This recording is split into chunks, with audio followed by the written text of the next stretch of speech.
In het Gruydevogelreservaat telt Sander Veenstra van Natuurmonumenten de nesten.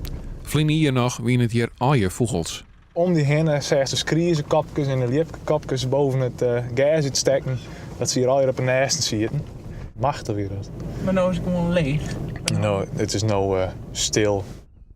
De honger van het roofdier is grut. Meer dan 1250 nesten ben je waarschijnlijk toch in je fox leegfretten. Het gaat zo massaal, hoe de hele 90 hectare, we gewoon alles vagen. En dat gaat mij boven de pet, dat heb ik nooit dacht. Bij zijn rondje door de Gruyde is het een trieste ogenblik. Er zijn alleen nog maar lege nesten te vinden. Hier heb je een eyeline van de liep en die ben ook voetzie. Die ben je kwijt. De nest is misschien leeg. Dus je neemt de A en mij in de bek. En ja, misschien fretten ze wel in zijn geheel op. En anders dan sjouwden ze mij naar zijn plak daar.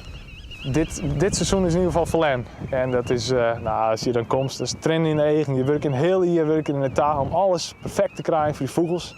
Als ze hier dan maar binnen uit Spanje of Afrika bij. Nou, en de eerste skriezen hier 2 line en die kunnen het vertrekken. De sporen van de fox binnen overal, maar hij is stoek, want Oedai liet er hem net zien.